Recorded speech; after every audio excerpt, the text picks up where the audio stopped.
नमस्कार, घड़ी में 9 बजने वाले हैं। वक्त हो गया है आपके favourite morning prime time show 9 बज गए का। आपके साथ हूं मैं नेहा बाथम। नया दिन है, नई शुरुआत है। कोरोना से जंग में आज देश के लिए बेहद अहम दिन है। अब से थोड़ी देर पहले आम लोगों के लिए टीकाकरण अभियान शुरू हो रहा है, लेकिन बुलेटिन की शुरुआत में सबसे पहले हम आपको तस्वीरें दिखा रहे हैं जो सुबह आई।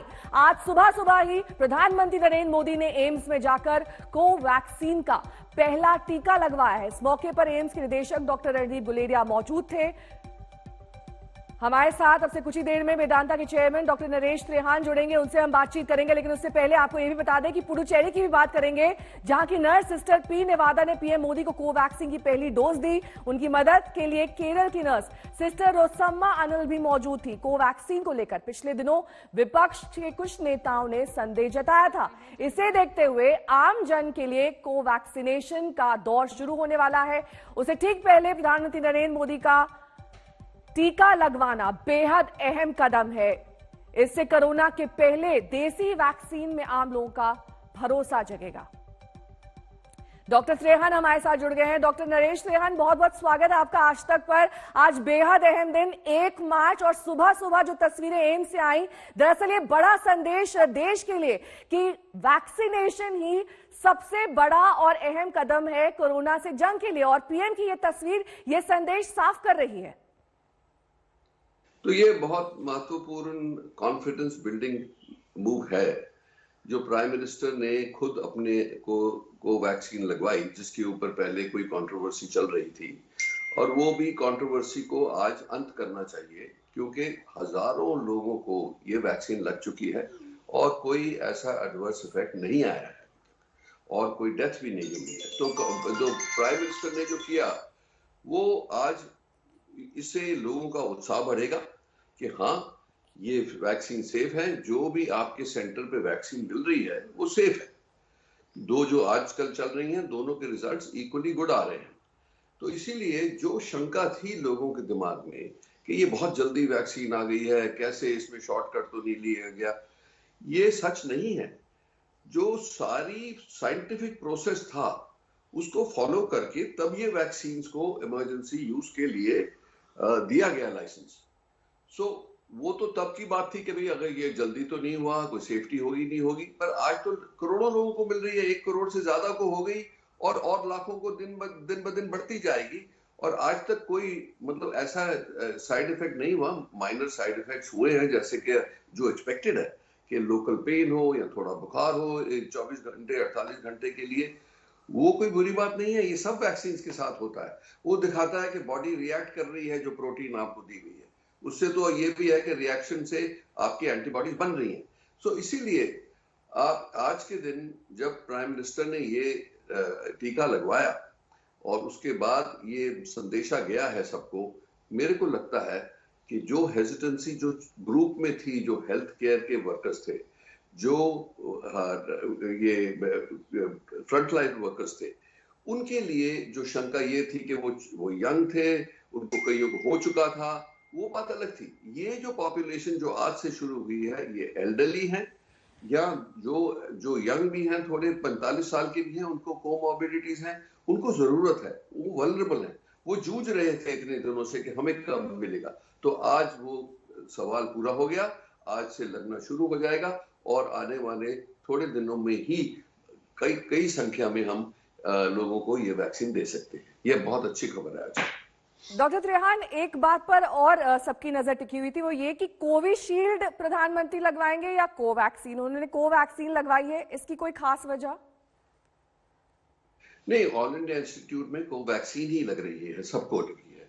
जो आपने देखा होगा कि जैसे पहला डोज लगा था वहां के डायरेक्टर को, डॉक्टर पॉल वगैरह को, उन्होंने भी कोवैक्सीन ली थी, उन्होंने दोनों डोज भी ले लिए। प्राइम मिनिस्टर ने भी वही लिया। जितने लोग ऑल इंडिया इंस्टीट्यूट में वैक्सीनेशन हो रहा है, और कई हॉस्पिटल्स में ऐसा है, आई थिंक गवर्नमेंट के हॉस्पिटल्स में, वहां कोवैक्सीन अवेलेबल है वही। और आपको मिक्स नहीं करनी चाहिए। जिस शख्स को एक वैक्सीन लगी है उसका दूसरा डोज उसी वैक्सीन का लगना चाहिए। तो इसीलिए ये भी डिसाइड किया गया है, जैसे गवर्नमेंट ने ये डिसीजन दिया है कि एक सेंटर में एक तरीके की वैक्सीन लगेगी और कोई चॉइस नहीं देनी चाहिए, क्योंकि मिक्सिंग में बहुत नुकसान हो सकता है। इसीलिए आज के जिन दो रूल बना ही है कि एक सेंटर जो आप चेक करना चाहते हैं तो चेक कर सकते हैं भी आप कौन सी दे रहे हो, पर उस सेंटर में वही वैक्सीन लगेगी और वही कॉन्टिन्यूटी होगी। बहुत बहुत शुक्रिया डॉक्टर त्रेहन हमारे साथ जुड़ने के लिए। आज सुबह सुबह तस्वीरें आपने देखी एम्स दिल्ली से, जहां पर प्रधानमंत्री नरेंद्र मोदी ने वैक्सीन की पहली डोज लगवाई है। हालांकि आपको ये बता दें कि एम्स से जो तस्वीरें आई उसमें प्रधानमंत्री नरेंद्र मोदी कोवैक्सीन लगवाते हुए दिखाई दिए। हम आपको इस वक्त ग्राफिक्स के जरिए समझाने की कोशिश करते हैं कि आज दरअसल क्या कुछ हुआ, क्या रहा घटनाक्रम। सुबह सुबह प्रधानमंत्री नरेंद्र मोदी एम्स पहुंचे, वहां पर जाकर उन्होंने कोवैक्सीन की पहली डोज लगवाई, दूसरी डोज उन्हें आने वाले वक्त में लगाई जाएगी। लेकिन बड़ा और अहम संदेश यहां पर प्रधानमंत्री नरेंद्र मोदी की ओर से कि ये वैक्सीन बिल्कुल सुरक्षित है, इसी को लगवाने से हम आने वाले वक्त में कोरोना से जंग जीत सकेंगे। तो एम्स से ये जो तस्वीरें, ये बेहद अहम इस लिहाज से कि अगर ये कोवैक्सीन या फिर कोविशील्ड आप लगवाते हैं तो किसी भी तरीके का नुकसान आपको नहीं होगा। आपको बता दें कि टीकाकरण का दूसरा दौर, दूसरा चरण शुरू होना है, जिसमें वो तमाम बुजुर्ग जो 60 साल से ऊपर है उन्हें ये वैक्सीन लगाई जानी है और इसी के लिए तमाम तैयारियां की जा रही हैं। आपको अपना रजिस्ट्रेशन कराना होगा, उसके लिए भी तमाम तरीके सरकार ने बताए हैं। हालांकि अब वैक्सीन की डोज प्राइवेट अस्पतालों में भी मुहैया होगी। आज से 60 पार उम्र लोगों का टीकाकरण अभियान शुरू होगा। आशुतोष मिश्रा हमारे संवाददाता इस वक्त तमाम जानकारी के साथ हमारे साथ जुड़ गए हैं। आशुतोष, आप ये देखिए कि जैसे ही दूसरे चरण की शुरुआत हुई, आज सबसे पहली तस्वीर प्रधानमंत्री की आई और उन्होंने साफ और कड़ा संदेश दिया कि ये वैक्सीन बिल्कुल सुरक्षित है। देखिए, मैं भी लगवा रहा हूं ये वैक्सीन और अगर आप ये वैक्सीन लगवाते हैं तो किसी तरह की दिक्कत आपको नहीं पेश आएगी। दोनों पहलुओं को देखना होगा नेहा। अगर यह आपको याद हो तो सरकार की ओर से यह कहा गया कि जब ये वैक्सीनेशन टीकाकरण चलेगा तो सबसे पहले स्वास्थ्य कर्मियों को, फ्रंटलाइन वर्कर्स को दिया जाएगा और जैसे ही लगभग 1,40,00,000 उनकी संख्या जब पूरी हो जाती है तब आज से शुरुआत होनी थी दूसरे चरण की। दूसरे चरण में तमाम लोगों को, पूरे हिंदुस्तान को, जिनमें एक उम्र सीमा तय की गई है कि 60 के ऊपर और 45 के ऊपर अगर किसी को सहरुग्णता की शिकायत है, और इसीलिए इससे पहले जनता को वैक्सीन लगती सुबह 7 बजे प्रधानमंत्री खुद बिना बहुत ज्यादा लाव लश्कर के एम्स जाते हैं, वहां पर नर्सेस से उन्होंने टीका लगवाया और फोटो देश के साथ साझा करते हुए ये संदेश और संकेत दोनों दिया। संदेश इसलिए भी क्योंकि इस वैक्सीन को, खासकर भारत बायोटेक की इस वैक्सीन को लेकर के बहुत सारे कयास, शंकाएं, सवाल उठाए जा रहे थे। उन सवालों का खंडन भी किया और साथ ही सबसे बड़ा संदेश नेहा ये कि अगर देश के प्रधानमंत्री उस वैक्सीन को लेते हैं जिस पर आप सवाल उठा रहे हैं तो ये पूरे देश को एक भरोसा देने की बात है, संदेश देने की बात है कि इस वैक्सीन में कोई खतरा नहीं है। बिना किसी शक, बिना किसी सवाल आप उन केंद्रों पर जाएं जहां व्यवस्था की गई है। महत्वपूर्ण बात ये कि आज से देश के हर राज्यों में निजी अस्पतालों में भी व्यवस्था की गई है, क्योंकि अब ये दायरा बढ़ेगा और दूसरे चरण में लगभग 30 करोड़ लोग इससे लाभान्वित होंगे। तो जब प्रधानमंत्री का संदेश है कि आखिर खतरा नहीं है, वो खुद टीका लेकर के आ गए हैं, तो अब व्यवस्था भी उसी हिसाब से की गई है कि अगर आप वेबसाइट से रजिस्टर नहीं कर पाते तो ऐसे अस्पतालों पर आइए, यहाँ व्यवस्था होगी। कुमार कुणाल भी इस वक्त तमाम जानकारी के साथ हमारे साथ जुड़ गए हैं। कुमार, ये दूसरा दौर टीकाकरण का शुरू होना है आज से, किस तरीके का रिस्पांस देखने को मिल रहा है? कितने लोगों ने रजिस्ट्रेशन अब तक कराया है और कौन सी चुनौतियां हैं जिससे निपटने की जरूरी अभी इस वक्त बताया जा रहा है? देखिए, जो सबसे बड़ी चुनौती थी नेहा, वो चुनौती थी जो एक संदेश देना था कि क्या ये सुरक्षित है, नहीं सुरक्षित है, इसको लेकर के शंकाएं थी। और जैसा प्रधानमंत्री ने जब टीका लगवाया, वैक्सीन लगवाई है, उसके बाद वो संदेश कम से कम एक साथ गया है। तो अब थोड़ा जो शक है, संदेह है, वो कम हुआ है। लेकिन इस वक्त हम प्राइवेट अस्पताल में हैं।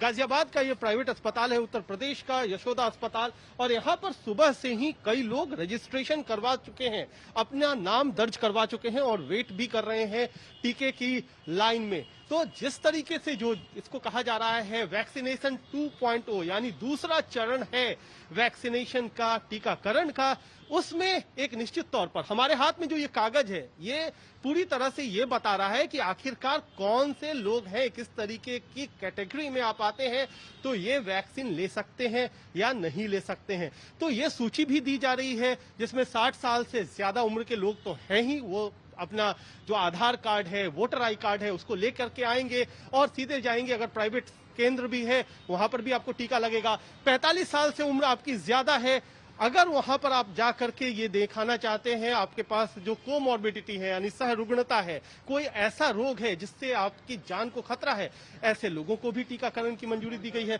कई सारे लोग इस समय आ रहे हैं, डॉक्टर्स भी आ रहे हैं, और जो हमारे साथ जो अस्पताल के कर्मी हैं उनसे भी हम पूछ लेते हैं। आखिरकार आप बताएं कि कितना आज आप टीका लगवा सकते हैं, किस तरीके से रजिस्ट्रेशन चल रहा है? जी, सबसे पहले दो चीजें जो गवर्नमेंट ने निर्देशित करी हैं उसके अनुसार, एक अपना आधार कार्ड और दूसरा इलेक्शन वोटर कार्ड लेकर के 60 साल के ऊपर के जो लोग हैं वो आकर के यहाँ पे रजिस्ट्रेशन करा सकते हैं।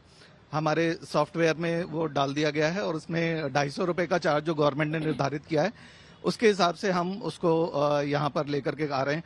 और जो 45 से लेकर के 59 साल तक के लोग हैं उनको एक 20 बीमारियां जो आप लिस्ट दिखा रहे थे उसके अनुसार जो दी गई हैं उसको अपने ट्रीटिंग डॉक्टर से कोमॉर्बिडिटी सर्टिफिकेट लेना है उनको, और वो लेकर के फिर वो यहाँ पर आएंगे और उनका ऑन द स्पॉट। से अभी तक कितने लोगों का रजिस्ट्रेशन किया गया है, कितने लोग आए हैं जो कि आज टीका लगवाना चाहते हैं, और आप कितने लोगों को एक दिन में लगा सकते हैं? जी, आज यशोदा हॉस्पिटल कौशाम्बी में हमारे पास कल ही 100 डोज आ चुकी हैं, तो आज हम 100 लोगों को लगा सकते हैं यहाँ पर।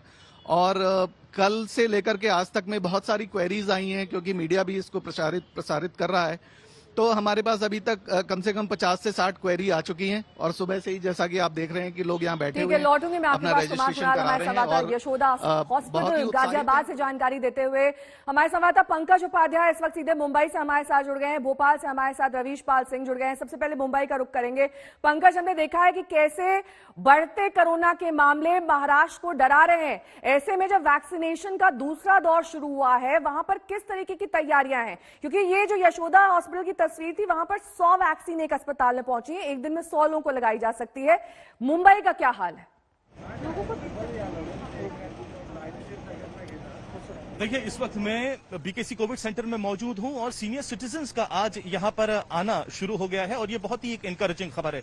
सबसे पहले मुलाकात करना चाहेंगे शैलजा कोल्टे जी से, मुंबई के साइन इलाके से आई हैं, सबसे पहली महिला है यहां पर जो आप आई हैं। मुझे कलानगर आई, बैंड्रा से आप आई हैं। अब ये बताइए, यहाँ पर आना डर की वजह से या फिर प्रोटेक्शन चाहिए इसलिए? प्रोटेक्शन चाहिए इसलिए। डर तो है ही कोरोना का, लेकिन प्रोटेक्शन अगर मिल रहा है तो वो सबसे पहले लेना चाहिए। घर वालों का पूरा सपोर्ट था, कहा आपसे आप जाइए वैक्सीन लीजिए? हाँ, सबका सपोर्ट था और सबने हमको बोला कल के आप कल जाइए और वैक्सीन ले लीजिए, रजिस्ट्रेशन कर लीजिए, जो भी प्रोसीजर है कर लीजिए। रजिस्ट्रेशन में ऐप डाउनलोड करने में कितनी मुश्किलात हो रही? नहीं, ऐप तो डाउनलोड हो गया लेकिन रजिस्टर नहीं कर पाए हम। हाँ, देखिए, जो लोग रजिस्टर नहीं कर पा रहे हैं, जिनको टेक्निकल इश्यूज आ रहे हैं, यहाँ पर अस्पताल के जितने भी स्टाफर्स है वो उनकी मदद करने वाले हैं, ये हमें बताया गया है। एक और व्यक्ति से, सीनियर सिटीजन से मैं यहाँ बातचीत करने की कोशिश करता हूँ। सर, ये बताइए, it's a very important day today, आप यहाँ पर बैंड्रा इलाके से आ गए हैं, full support of the family, डर की वजह से आए हैं या फिर प्रोटेक्शन चाहिए? प्रोटेक्शन चाहिए, full support of the family. इसके बाद आप अपने पीयर्स को भी बताने वाले हैं दैट यू शुड गो। आज तो प्रधानमंत्री नरेंद्र मोदी ने खुद वैक्सीन ली है, ये कितना इनकरेजिंग है? Definitely, it's a very good thing, and I'd like to tell as many people as possible. This is a very good idea, and let's have the vaccine, get ourselves vaccinated. लेकिन आप अकेले आए, अपनी better half को नहीं लेके आए? See, I was wanted to check here कि यहाँ पे सिचुएशन क्या है। अगर सिचुएशन नॉर्मल तो I'll call her. अच्छा, आपको यहाँ पर अरेंजमेंट किस तरीके से लग रहे हैं? अभी तक काफी अच्छा लग रहा है और people are supportive and cooperative. अच्छा, कोविन ऐप को लेकर काफी दुविधाएं लोग काफी प्रॉब्लम चल रही है, क्योंकि अभी तक यहाँ पे इन लोगों के पास ऐप नहीं खुला हुआ है, इसीलिए टाइम इतना लग रहा है। देखिए नेहा, 9:15 होने को आए हैं और ये जो मुश्किलात कोविन ऐप की लोग डे 1 से कह रहे थे, आज भी यहाँ उसकी शिकायत लोग कर रहे हैं। फिलहाल जो अरेंजमेंट ग्राउंड जीरो पे यहाँ बीकेसी कोविड सेंटर में मैं वो देख रहा हूँ, एक सेपरेट क्यू बनाई गई है जहां पर सीनियर सिटीजन बैठेंगे। उसके आगे जो सेकंड रो हमें नजर आ रही है जहां पर लोग बैठे हैं, वो लोग सेकंड बूस्टर डोज के लिए बैठे हुए हैं। और आखिरी जो फर्स्ट जो रो बनाई गई है वो फ्रंट लाइन वर्कर्स के लिए बनाई गई, यानी अरेंजमेंट तो ठीक ठाक यहाँ पर नजर आ रहे हैं। रजिस्ट्रेशन करने के लिए 1 2 3 4 यहाँ पर मैं लोग देख रहा हूँ बैठे हुए हैं, लेकिन लोगों की शिकायत फिलहाल ऐप को लेकर बनी हुई है। लौटूंगी मैं आपके पास पंकज। हमारे संवाददाता रवीश पाल सिंह इस वक्त भोपाल से हमारे साथ जुड़ गए। रवीश, देखिए वहां पर मुंबई में पंकज ये बता रहे थे कि कोविन ऐप को लेकर कुछ तकनीकी दिक्कतें आ रही हैं, इसी तरीके की दिक्कतें भोपाल में भी बनी हुई हैं। वहां पर क्या विकल्प है रजिस्ट्रेशन के और किस तरीके से आप लोगों को वहां पर पहुंचते हुए देख रहे हैं वैक्सीनेशन के लिए? रवीश। जी जी बिल्कुल बिल्कुल। आपको बता दें कि भोपाल में भी आपको बताएं कि 8 से ज्यादा प्राइवेट और गवर्नमेंट हॉस्पिटल्स ऐसे हैं जहां पे ये टीका आज लगना है। और भोपाल में जहां पे हम मौजूद हैं, ये हमीदिया हॉस्पिटल है, भोपाल का एक सरकारी अस्पताल है। यहाँ पे शुरू से ही क्योंकि कोरोना वैक्सीनेशन ड्राइव चल रही है और इसीलिए यहाँ पे बहुत ज्यादा इन्हें तैयारियों की जरूरत नहीं पड़ी, क्योंकि ये पहले से ही स्टैब्लिश था। यहाँ पे बुजुर्ग अगर आप सामने देखें तो पहुंच रहे हैं, जो 60 साल से ऊपर के हैं वो सुबह से पहुंच गए। खासतौर से प्रधानमंत्री नरेंद्र मोदी ने जैसे ही सुबह कोरोना का ये टीका लगवाया, उसके बाद से एक उत्सुकता अब लोगों के बीच में है कि जितने जल्दी वो जा सके लोगों के बीच और वैक्सीन लगवा सकें। और आपको बताएं सबसे बड़ी बात कि यहाँ पे जब हम मध्य प्रदेश की बात करते हैं तो मध्य प्रदेश एक ऐसा राज्य है जहां पे मुख्यमंत्री समेत उनकी कैबिनेट के कई मंत्री जो हैं वो कोविड पॉजिटिव हो चुके हैं। और जब अब नरेंद्र मोदी खुद टीका लगवा चुके हैं प्रधानमंत्री, तो चिकित्सा शिक्षा मंत्री विश्वास सारंग भी यहाँ पहुंच चुके हैं। अब उनसे जानते हैं, एक बड़ा संदेश प्रधानमंत्री ने दिया है आज। निश्चित रूप से प्रधानमंत्री जी ने वो भ्रामक प्रचार जो विपक्ष नेता चला रहे थे कि वैक्सीन से सरकार से जुड़े हुए लोग भाग रहे हैं, तो वो आज समूल समाप्त हो गया। प्रधानमंत्री जी ने यह संदेश दिया है कि इस देश का पहला सेवक, इस देश का जनता का सबसे बड़ा सेवक जनता के साथ है। और मैं प्रधानमंत्री जी को और देश के वैज्ञानिकों को बहुत बधाई दूंगा। एक साल के अंदर मेडिकल साइंस में दुनिया के इतिहास में ऐसा नहीं हुआ कि एक साल के अंदर किसी महामारी का हम वैक्सीन बनाएं। और वैक्सीन लगवाई है जिसपे सबसे ज्यादा सवाल खड़े हो रहे थे भारत बायोटेक की कोवैक्सीन, वही डोज खुद प्रधानमंत्री को लगाए। अब ये इससे सब चीजें जो भी भ्रामक प्रचार थे वो समाप्त हो गए। मैं प्रधानमंत्री जी को बधाई दूंगा। आज मध्य प्रदेश में भी हम पूरे प्रदेश में सुव्यवस्थित रूप से ये 60 साल से ऊपर वालों के वैक्सीनेशन प्रोग्राम को हमने शुरू किया है। और हमें बहुत प्रसन्नता है कि इस महामारी की निर्णायक लड़ाई में प्रधानमंत्री जी के नेतृत्व में हम पूरी तरह से जीत की ओर अग्रसर हैं। अब क्या जब आपका भी नंबर आएगा तब क्या आप भी कोवैक्सीन की तरफ जाएंगे या दूसरी? मुझे अब ये लगता है कि ये बहस का मुद्दा नहीं है कि कोविशील्ड ठीक है या कोवैक्सीन ठीक है। बहुत बहुत शुक्रिया इस तमाम जानकारी के लिए आपका। बहुत बहुत शुक्रिया। तमाम संवाददाता हमारे साथ जुड़े थे। लेकिन इस बीच प्रधानमंत्री नरेंद्र मोदी का ट्वीट भी हम आपको दिखा रहे थे कि कैसे उन्होंने कहा है कि मेरे वैक्सीन लगवाने से कम जो भ्रामक स्थिति थी वैक्सीन को लेकर उस पर विराम लग जाएगा। बात दिल्ली में दूध की सप्लाई की करेंगे। हरियाणा के हिसार में खाप पंचायत ने 2 टूक फैसला ये सुनाया कि दिल्ली में डेयरी को दूध की सप्लाई बंद कर देंगे और अगर देंगे भी तो 100 रुपए प्रति लीटर की कीमत पर। खाप पंचायत आज से ही इस फैसले पर अमल करने जा रहे हैं, जिससे संकट गहरा सकता है। दूध है वंडरफुल, पी सकते हैं रोज ग्लास फुल दूध। लगता है ग्लास फुल दूध के दिन अब लदने वाले हैं, क्योंकि दूध की सप्लाई करने वाले किसानों ने मन बना लिया है। और इसके संकेत तब मिले जब हरियाणा के हिसार में खाप पंचायत ने चेतावनी दे दी कि 1 मार्च से डेयरी को 100 रुपए प्रति लीटर ही दूध बेचेंगे।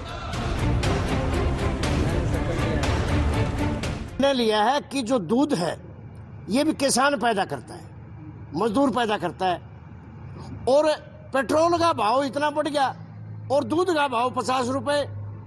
आपस में जो दूध लिया दिया जाएगा वो उसी रेट में दिया जाएगा, परंतु जो निगम है जिस तरह डेयरी है तो इनको 100 रुपए किलो से कम हम दूध किसान नहीं। हिसार के खतरौल खाप पंचायत की बैठक में किसानों ने 2 टूक फरमान सुना दिया। पेट्रोल की कीमत पर ही दूध डेयरी को देंगे। अगर जोर जबरदस्ती हुई तो डेयरी को दूध बेचेंगे ही नहीं। दूध डेयरी में बंद करने के लिए निर्णय लिया है। डेयरी में जो दूध देवेगा वो भाई किसान नहीं है। अब सवाल उठता है कि किसानों ने यह फैसला क्यों लिया। जवाब में किसानों ने खुलकर नाराजगी की 2 वजहें बता दी। पहली ये कि पेट्रोल और डीजल की कीमत कमर तोड़ रही है, खेती करना मुश्किल है। दूसरी वजह ये कि 3 महीने से ज्यादा हो गए किसानों को दिल्ली के बॉर्डर पर बैठे हुए, लेकिन कोई सुनवाई नहीं हो रही। किसानों ने आरोप लगाया सरकार बातचीत का अब तक भ्रम फैलाती रही, लेकिन असल में तीनों कृषि कानून वापस लेने की कोई मंशा नहीं है। वो हमारी सब्र की परीक्षा ले रहे हैं। सरकार अपने काले कानून वापस नहीं लेंदी और जय मतलब MSP पर कानून नहीं बनाती तो मतलब हमारा सफर का बांध टूटेगा एक दिन। अन्यथा 28 तारीख को जो हमारी दिल्ली में बैठी जो जत्थेबंदियां जो ऐलान करेंगी। सवाल उठता है कि हरियाणा के किसानों के ऐलान का दिल्ली पर क्या असर पड़ेगा? क्या दिल्ली में दूध 100 रुपए प्रति लीटर से ज्यादा में मिलेगा? क्या किसान आंदोलन का असर दूध पर होने वाला है? क्या दिल्ली में दूध की कीमतें दोगुनी होने वाली है? ये लगभग तय है कि अगर हरियाणा से दूध की सप्लाई पर असर पड़ा तो दिल्ली में दूध की कीमतें आसमान पर होंगी, क्योंकि दिल्ली में हरियाणा और यूपी से बड़ी मात्रा में दूध आता है। दूध किसानों के फैसले पर जब सवाल हरियाणा के गृह मंत्री से पूछा गया तो उनका दिलचस्प जवाब सामने आया, वो आप भी सुनिए। नहीं, अब कोई लेना चाहेगा तो लेगा, नहीं तो ये खुद ही पियेंगे दूध को। उनका कहना है कि अगर जो किसान नहीं 100 रुपए किलो बेचेगा उसे 11,000 रुपए का जुर्माना भी किया जाएगा। कोई लेना चाहेगा 100 रुपए किलो तो भी लेगा ना, किसी को लेने के लिए तो मजबूर नहीं कर सकते ना। राजधानी दिल्ली में 2 करोड़ से ज्यादा लोग बसते हैं। एक अनुमान के मुताबिक दिल्ली में हर रोज 70 से 80 लाख लीटर दूध की खपत होती है। दूध की सप्लाई की बात करें तो हरियाणा और यूपी के साथ साथ आंध्र प्रदेश, कर्नाटक, गुजरात, राजस्थान और बिहार तक से दूध मंगाया जाता है।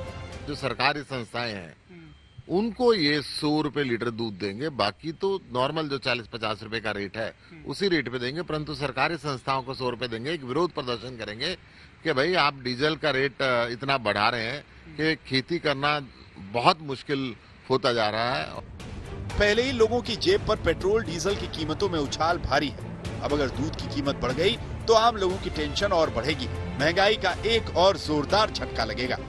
हिसार से प्रवीण और अंबाला से कमलप्रीत के साथ पंकज जैन, दिल्ली, आज तक। बंगाल की लड़ाई तेज हो रही है। एक और बीजेपी लगातार ममता सरकार को घेरने की कोशिश में है, तो वहीं दूसरी ओर टीएमसी भी पूरे दमखम से जवाब दे रही है। उधर कांग्रेस लेफ्ट और आईएसएफ की लड़ाई में होने का एहसास दिलाने में जुट गया है।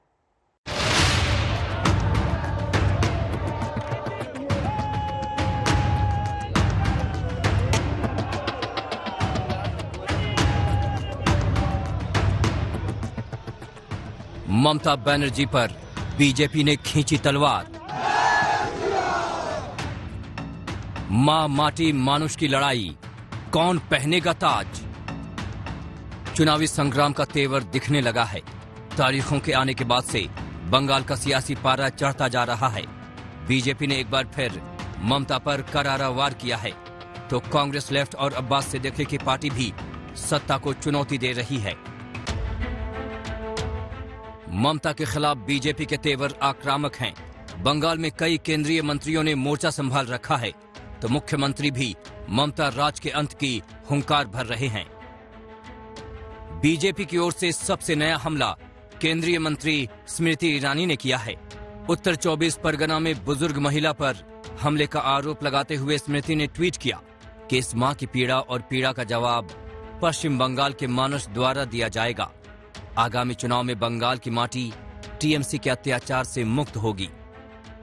मां माटी और मानुष के मंत्र से ही टीएमसी बंगाल में सत्ता तक पहुंची। अब उसी के मंत्र के सहारे बीजेपी का प्रहार हुआ है। वैसे टीएमसी पलटवार कर रही है कि घरेलू हिंसा के शिकार बुजुर्ग महिला पर भी बीजेपी सियासत से बाज नहीं आ रही। बीजेपी लगातार आरोप लगा रही है कि बंगाल में हिंदुओं पर अत्याचार बढ़ता ही जा रहा है। अब पीसी नहीं चलेंगे, भाईपो नहीं चलेंगे, इसलिए मामा आया है। मध्य प्रदेश के मुख्यमंत्री शिवराज सिंह चौहान खुद भी ममता को घेरने पहुंच चुके हैं। अन्याय और अत्याचार की अति कर दी है टीएमसी ने। जनता के सारे हक खा रहे हैं। तोलाबाजी, टैक्स कट मनी, ये शब्द मैंने नहीं आके सुने। ये गरीब का राशन तक खा जाते हैं। आपदा के लिए आए तिरपाल खा जाते हैं। ये प्रधानमंत्री किसान सम्मान निधि का पैसा नहीं आने देते। ममता के लिए सिर्फ बीजेपी ही चुनौती नहीं, कांग्रेस लेफ्ट गठबंधन भी अब खुलकर सामने आ गया है। इस गठबंधन को फुरफुरा शरीफ के अब्बास सिद्दीकी का साथ भी मिल गया है, जो 30 सीटों पर दावा ठोक रहे हैं। नहीं, ऐसा तो कुछ नहीं है, फिर भी कांग्रेस अगर क्लियर नहीं कर रहे, इसलिए हमने बोला है आपका पोजीशन क्या है, क्लियर कर दीजिए। जोट करना है या नहीं करना है। देव के साथ तो हो गया है। वो जो हमारे जो चेयरमैन है नौशाद सिद्दीकी, उसके ऊपर जिम्मेदारी दिए हैं, वो भी बात चल रही है। इन तमाम सियासी हलचलों और आरोप प्रत्यारोपों ने बंगाल के चुनाव को दिलचस्प बना दिया है। हावड़ा से वैद्यनाथ झा और कोलकाता से सूर्याग्नि रॉय के साथ अनुपम मिश्रा, आज तक। नमस्कार, 9 बज गए। एक बार फिर आप सभी का स्वागत है। आपके साथ हूं मैं नेहा बातम। कोरोना से जंग में आज देश के लिए बेहद अहम दिन। आम लोगों के टीकाकरण अभियान का दूसरा दौर शुरू हो चुका है और इस वक्त रजिस्ट्रेशन का काम चल रहा है। टीकाकरण की प्रक्रिया थोड़ी देर में शुरू होगी, लेकिन सबसे पहले आज आपको सुबह की एक बेहद अहम तस्वीर दिखाते हैं। आज दिन की शुरुआत प्रधानमंत्री नरेंद्र मोदी के उस तस्वीर के साथ हुई जिसमें एम्स में वो जाकर टीकाकरण के लिए पहुंचे। कोवैक्सीन का पहला टीका प्रधानमंत्री नरेंद्र मोदी ने लगवाया और इस मौके पर एम्स के निदेशक डॉक्टर रणदीप गुलेरिया मौजूद थे। पुडुचेरी की नर्स सिस्टर पी निवेदा ने पीएम को कोवैक्सीन की पहली डोज दी। उनकी मदद के लिए केरल की ही नर्स सिस्टर रोसम्मा अनिल मौजूद थी। कोवैक्सीन को लेकर पिछले दिनों विपक्ष के कुछ नेताओं ने संदेह जताया था। इसी को देखते हुए आम जन के लिए वैक्सीनेशन का दौर शुरू होने से ठीक पहले प्रधानमंत्री का कोवैक्सीन लगवाना एक अहम कदम माना जा रहा है। कोरोना के पहले देसी वैक्सीन में आम लोगों का भरोसा इससे जगेगा, ऐसी पीएम ने अपने ट्वीट के जरिए उम्मीद जताई है। वो ट्वीट भी हम आपको दिखाएंगे जो प्रधानमंत्री ने किया है। दरअसल आज सुबह इस तस्वीर के साथ दिन की शुरुआत हुई जब सिस्टर रोसम्मा और सिस्टर पी निवेदा ने प्रधानमंत्री को कोवैक्सीन की पहली डोज दी। दिल्ली के एम्स सबसे बड़े अस्पतालों में से एक, जहां पर प्रधानमंत्री आज सुबह तड़के लगभग 7 बजे पहुंचे और कोवैक्सीन की डोज हाथ में लिए हुए प्रधानमंत्री की तस्वीर आप देख रहे हैं। साथ ही वो 2 सिस्टर्स जिन्होंने ये वैक्सीन प्रधानमंत्री को दी।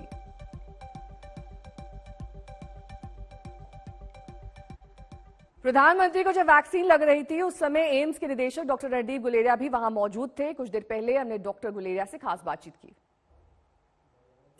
ये जो तस्वीर सामने आई है, इस तस्वीर के बारे में अगर सबसे पहले आप कुछ कहना चाहें तो, क्योंकि लोग सुनना चाह रहे हैं, जानना चाह रहे हैं कि हमारे देश के खुद प्रधानमंत्री ने आज जब वैक्सीन लगवाया तो उनका अनुभव कैसा रहा। मैं तो यही कहूंगा कि प्रधानमंत्री जी ने एक बहुत बड़ा संदेश देश को दिया है कि वो आगे आए और जैसे जैसे उनकी बारी आती है वो वैक्सीन लगाए। प्रधानमंत्री जी ने अब जो नए फेज में उनकी जो है क्राइटेरिया आता है कि प्रायोरिटी में वो आते हैं एज के हिसाब से, और इसलिए वो आगे आए, उन्होंने वैक्सीन लगाई और सबसे पहले उन्होंने वैक्सीन लगाई जिससे सब लोगों को ये एक सॉर्ट ऑफ प्रेरणा मिले कि वो भी आगे आए। और अगर हमें इस पैंडेमिक से निकलना है बाहर तो वैक्सीन लगाना कितना जरूरी है, और जो लोगों में डाउट्स थी, हेजिटेंसी थी, उसको दूर करने में ये एक बहुत बड़ा कदम है। हम सब लोगों को अब जैसे जैसे हमारी बारी आती है आगे आके वैक्सीन लगाना चाहिए। ये हमारे जनता के लिए हेल्थ पॉइंट ऑफ व्यू से ही नहीं, इकोनॉमी पॉइंट ऑफ व्यू से और स्कूल को ओपनिंग के पॉइंट ऑफ व्यू से, एजुकेशन पॉइंट ऑफ व्यू से बहुत और जो चीजें हैं वो इसके साथ जुड़ी हुई हैं। इसलिए मैं सब लोगों को यही कहूंगा कि प्रधानमंत्री जी का जो आज वैक्सीन लगा के जो उन्होंने लोगों का मार्गदर्शन किया है उसी को हम आगे ले जाएं और सब लोग आगे आके वैक्सीन लगाएं। बिल्कुल रणदीप जी, और एक बड़ा मैसेज कहीं ना कहीं भारत बायोटेक की वैक्सीन को लेकर कई सवाल हमारे देश में लोगों के मन में संशय था, उससे भी कहीं ना कहीं प्रधानमंत्री ने दूर करने की कोशिश की। बिल्कुल, कई लोग ये सोचते थे कि ये वैक्सीन जो है ये सेफ नहीं है, ये इफेक्टिव नहीं है। प्रधानमंत्री जी ने आगे आके दिखाया कि ये जो वैक्सीन है ये मेड इन इंडिया है, हमारे ही साइंटिस्ट ने इस वैक्सीन को बनाया है, इस पर हमें विश्वास होना चाहिए और इसको हमारे रेगुलेटर ने पूरा डेटा देख के अप्रूव किया है। और ये एक और बहुत बड़ा संदेश उन्होंने दिया है कि कोवैक्सीन भी सेफ है और इफेक्टिव है, इसीलिए उन्होंने भी यही वैक्सीन आगे आके लगाई है। बिल्कुल, आपसे ये जानना चाहेंगे चूंकि आज से सेकेंड फेज के वैक्सीनेशन की शुरुआत हो रही है, ऐसे में एम्स की किस तरह की तैयारी? एम्स में भी पूरी तैयारी है। एम्स में हम ऑलरेडी हमारे 5 वैक्सीनेशन साइट्स हैं, हम रोज 500 से 600 लोगों की वैक्सीनेशन कर रहे हैं। अब हम उसमें ही कुछ अपने जो फ्रंट लाइन वर्कर्स हैं, हेल्थ केयर वर्कर्स की भी करेंगे और साथ साथ जो आम जनता है, जो लोग अपना कोविन ऐप में रजिस्टर होंगे और एम्स साइट को चुनेंगे, उनको अपॉइंटमेंट के हिसाब से भी हमारी पूरी तैयारी है। और आज से ही हम इस नए फेज में अपना भी हम भागीदार देंगे, हम पार्टिसिपेट करेंगे जिससे ज्यादा से ज्यादा लोगों की वैक्सीनेशन हो पाए। तो प्रधानमंत्री नरेंद्र मोदी की सुबह की एम्स की तस्वीर आप देख रहे हैं और ये जो 2 सिस्टर्स उनके इर्द गिर्द हैं वो दरअसल इस वैक्सीनेशन का हिस्सा बनी और एक पुडुचेरी से, दूसरी केरल से बताई जा रही है, जिन्होंने ये डोज एडमिनिस्टर करी प्रधानमंत्री को खुद, सिस्टर पी निवेदा और सिस्टर रोसम्मा अनिल।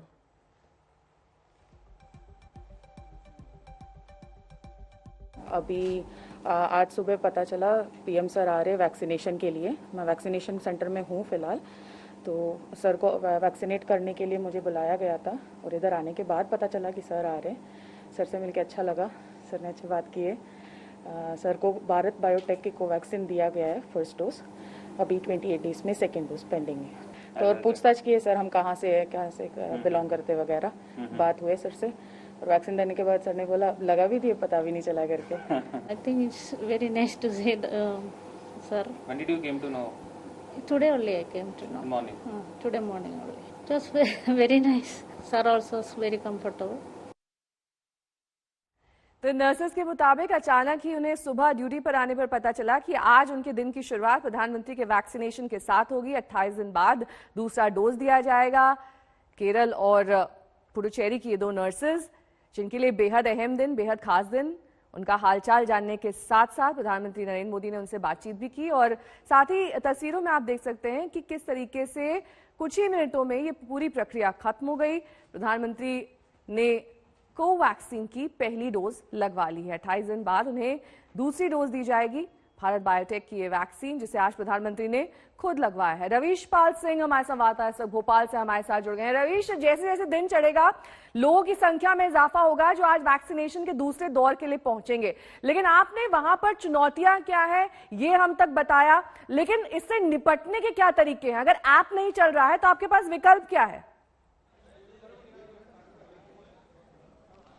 बिल्कुल, ऐप नहीं चल रहा है तो क्या विकल्प है, उसकी तस्वीर हम आपको दिखाई देते हैं लाइव। एक बुजुर्ग हैं जो यहाँ पे पहुंचे हैं वैक्सीन लगवाने के लिए। ये और इनकी पत्नी, इन दोनों को आज कोविड वैक्सीन लगना है। और क्योंकि इन्होंने कोविन ऐप पे कोशिश की थी रजिस्ट्रेशन की, लेकिन वो नहीं हुआ, तो अब आपका रजिस्ट्रेशन कैसे हुआ यहाँ पे? यहीं पे पर्ची आकर के। हाँ। क्या दिखाया आपने? आधार कार्ड। आधार कार्ड दिखाया बस। अच्छा, उसके बाद क्या आपसे पूछे गए, कुछ सवाल पूछे गए? नहीं, कोई सवाल नहीं पूछा। आसानी से हुआ या कोई दिक्कत आई? अभी तो कोई आसानी, सब आसानी, सब आसानी। कितनी देर लगी आपको रजिस्ट्रेशन में यहाँ पे? 1 मिनट, 1.5 मिनट। 1.5 मिनट। हाँ। अच्छा, आप और आपकी पत्नी आज वैक्सीन लगवाने आ रहे हैं, मन में किसी तरीके का कोई सवाल था क्या आपके? नहीं, कोई सवाल नहीं है, शासन पे भरोसा है। आज आपने तस्वीर देखी, सुबह प्रधानमंत्री जो है उन्होंने भी वैक्सीन लगवाई है। अच्छा, मैं नहीं देख पाया। अच्छा, नहीं देख पाया। हाँ। अच्छा, तो क्या आपको लगना है यहाँ पे कि ये जो कोरोना पूरा है फैला हुआ है, इसकी वजह से आप और लोगों को क्या देना चाहेंगे? अगर किसी के मन में सवाल है, जो हम लगवाएंगे वो सबको बताएंगे। जो हम लगवाएंगे वैक्सीन, उसका सब लोगों से वही हम कहेंगे, बढ़िया लगवाओ। इंतजार था इस दिन का आपको? जी जी, बिल्कुल इंतजार था। क्या नाम है आपका? मेरा नाम मोदी ताराचंद जैन। क्या नाम है? मोदी ताराचंद। मोदी ताराचंद जैन।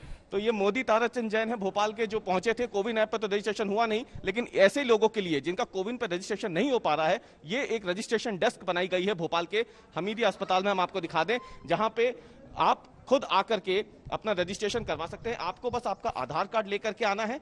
आधार कार्ड जब आप दिखाएंगे यहाँ पे, तो उसके जरिए इनको इस बात की जानकारी मिल जाएगी कि जो हितग्राही यहाँ पे पहुंच रहा है वो 60 साल से ऊपर की उम्र का है या नहीं, और क्या उसे पहले टीका लगा तो नहीं है कहीं। ये तमाम जानकारी सिर्फ एक आधार कार्ड के जरिए मिल जाएगी। और उसके बाद, जैसे इन्होंने बताया मोदी ताराचंद जैन जी ने, कि महज 1.5 मिनट में इनकी पूरी प्रक्रिया हो गई रजिस्ट्रेशन की। और उसके बाद वैक्सीनेशन का अभी इनको इंतजार है। जैसे ही इनका नंबर आएगा, ये अंदर जाएंगे सामने और वैक्सीन की पहला डोज जो है वो लगवाएंगे। तो ये तैयारियां भोपाल की है, जहां पे कुल 186 सेंटर्स पूरे मध्य प्रदेश में बनाए गए हैं आज कोरोना वैक्सीन के इस द्वितीय चरण के लिए। बने रहिए हमारे साथ रवीश, क्योंकि ये भी जानकारी लोगों के लिए बेहद अहम है कि वैक्सीनेशन का दूसरा दौर है, जिसमें 60 साल से ऊपर लोगों को वैक्सीन लगाई जा रही है। लेकिन कोरोना के खिलाफ जंग में पीएम मोदी शुरू से ही अगुवाई रहे हैं। लॉकडाउन से लेकर टीके तक हर अहम जानकारी देश को देने में उन्होंने खुद अगुवाई की है। आइए आपको दिखाते हैं कोरोना की देसी वैक्सीन को लेकर उन्होंने क्या कहा था। कि अभी तो सिर्फ 2 made in India corona vaccine दुनिया में आई है, आने वाले समय में कई और वैक्सीन भारत से बनकर के आने वाली है। ये वैक्सीन दुनिया के देशों को और ज्यादा स्केल पर, ज्यादा स्पीड से मदद करने में ये पूरी तरह सहायता करेगी। आमतौर पर एक वैक्सीन बनाने में बरसों लग जाते हैं, लेकिन इतने कम समय में एक नहीं 2 मेड इन इंडिया वैक्सीन तैयार हुई है। इतना ही नहीं, कई और वैक्सीन पर भी काम तेज गति से चल रहा है। ये भारत के सामर्थ्य, भारत की वैज्ञानिक दक्षता, भारत के टैलेंट का जीता जागता सबूत है।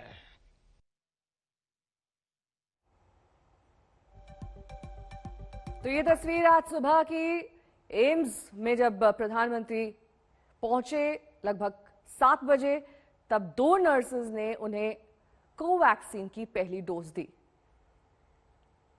डॉक्टर रणदीप गुलेरिया भी वहां पर मौजूद थे। उन्होंने जानकारी दी कि दरअसल बड़ा और अहम संदेश देश के लिए, उन लोगों के लिए खास तौर पर जिन्हें इस वैक्सीन को लेकर भ्रम था, और उसी भ्रामक स्थिति को दूर करने के लिए प्रधानमंत्री ने खुद अब कोवैक्सीन की पहली डोज लगवा ली है। कई लोगों के मन में संशय था कि क्या वाकई ये वैक्सीन सेफ है, सुरक्षित है। हालांकि प्रधानमंत्री पहले भी इस बात को स्पष्ट कर चुके हैं कि दोनों ही वैक्सीन जो भारत में बनाई गई हैं, चाहे वो कोविशील्ड हो चाहे वो कोवैक्सीन हो, दोनों ही पूरी तरह से सुरक्षित है।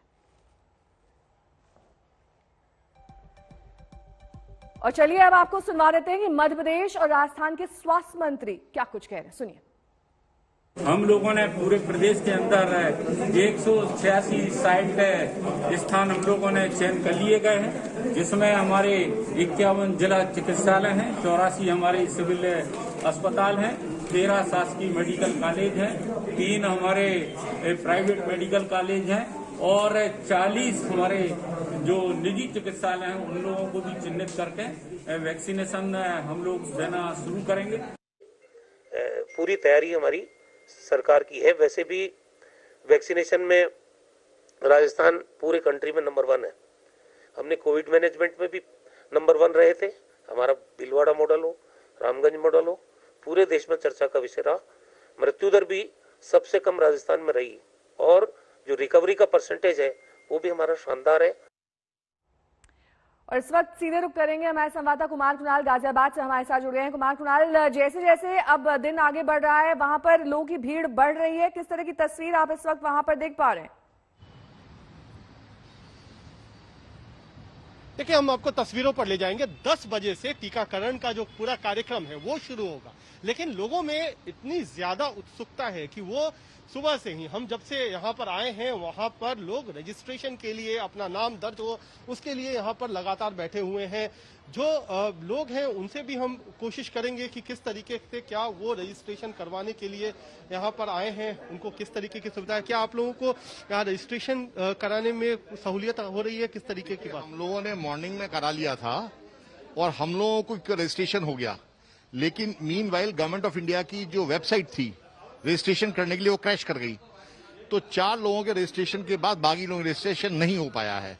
वो कह रहे कोशिश कर रहे हैं दोबारा रजिस्ट्रेशन करने की।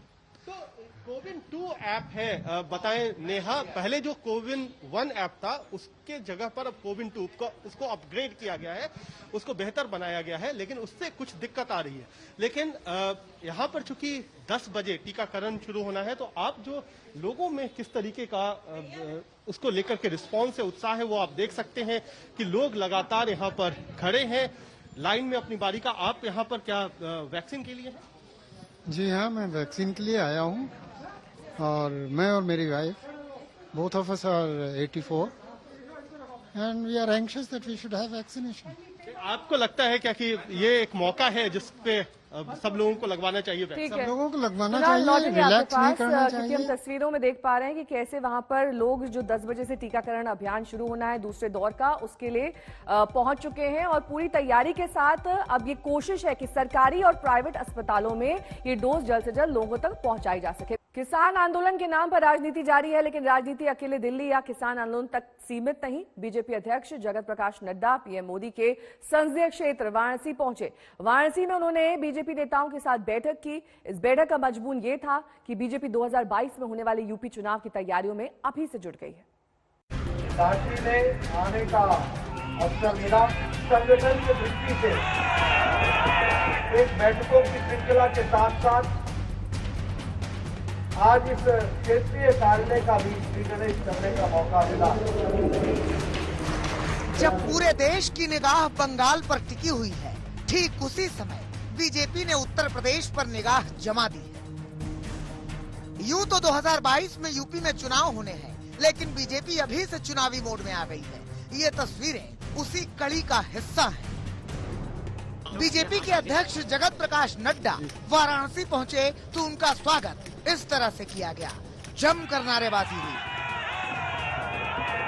जेपी नड्डा पीएम के संसदीय क्षेत्र वाराणसी में 2 दिन के लिए पहुंचे। वाराणसी पहुंचते ही गोकुल धाम में उन्होंने बीजेपी के आला नेता, सांसद, मंत्री और पदाधिकारियों के साथ बैठक की। भारतीय जनता पार्टी पंचायत चुनाव को पूरी सक्रियता के साथ ले रही है। इसके साथ ही 2022 के चुनाव की रणनीति भी यहीं से शुरू होती है। यही कारण है कि पहले अवध प्रांत और उसके बाद अब काशी क्षेत्र में आकर के जेपी नड्डा संगठन को मजबूत करने की दिशा में 2 दिवसीय दौरे पर हैं और ताबड़तोड़ बैठकों के जरिए मंथन होगा कि आगामी पंचायत चुनाव को लेकर के क्या रूपरेखा हो और कैसे बीजेपी इन चुनावों में भी वही काम कर दिखाए जो पहले दिखा चुकी है। बैठक के बाद जेपी नड्डा ने बीजेपी के उस हेडक्वार्टर का उद्घाटन किया जिसकी नींव खुद अमित शाह ने रखी थी। इस उद्घाटन के साथ ही नड्डा ने ये जता दिया कि बीजेपी 2022 के चुनाव के लिए कमर कस चुकी है। सारी राष्ट्रीय पार्टी रीजनल पार्टियां बन गई और भारत में इंडियन नेशनल कांग्रेस की पार्टी को मिला करके सारी पार्टियां परिवार की पार्टियां बन गई। सारी पार्टियां परिवार की पार्टियां बन गई। ये भारतीय जनता पार्टी है जहां पार्टी ही परिवार बन गया, बड़ा परिवार बन गया। ये हमको समझना चाहिए। बीजेपी के नेता भी यही कह रहे हैं कि वाराणसी से ही यूपी जीतने का प्लान बनेगा। विजय की हवा यहीं से चलेगी। Varanasi holds a very important position, not only culturally and religiously, but also politically. So I think it's the gateway to the east, and it's a prime minister's constituency, so it gains more importance. आज तक के खास कार्यक्रम सीधी बात में उत्तर प्रदेश के मुख्यमंत्री योगी आदित्यनाथ ने भी कहा था कि उत्तर प्रदेश में बीजेपी 350 सीटें जीतेगी। बीजेपी 350 सीट उत्तर प्रदेश के अंदर जीतेगी। 350, इससे कम नहीं। अपने सहयोगियों के साथ 350 से कम सीट बीजेपी। सहयोगी तो बचे नहीं, छोड़ के चले गए। जो भी है, कहाँ से लाओगे? तोड़फोड़ करोगे क्या? तोड़फोड़ क्या करना, हमारे पास सहयोगी भी हैं, हमारे साथ लाएंगे भी और सहयोगी। बीजेपी अभी से यूपी जीतने का प्लान कर रही है, लेकिन समाजवादी पार्टी कह रही है कि यूपी में बीजेपी के दिन लगने वाले हैं। बीजेपी की अब विदाई है, चाहे वो कितना भी मेहनत करे। किसान, मजदूर, छात्र, नौजवान, बेरोजगार, हर आदमी परेशान है और हर आदमी इनके खिलाफ है। कुछ भी ये कर लें, उत्तर प्रदेश से इनको जाना है। अखिलेश जी को पूरा भारी बहुमत से सरकार बनाना है, जनता बनवाएगी। विपक्षी दल चाहे जो कहे, लेकिन बीजेपी की बैठक ने बता दिया कि यूपी के चुनाव को लेकर उनकी तैयारी विपक्षी दलों से एक कदम आगे है। देखते रहिए आज तक।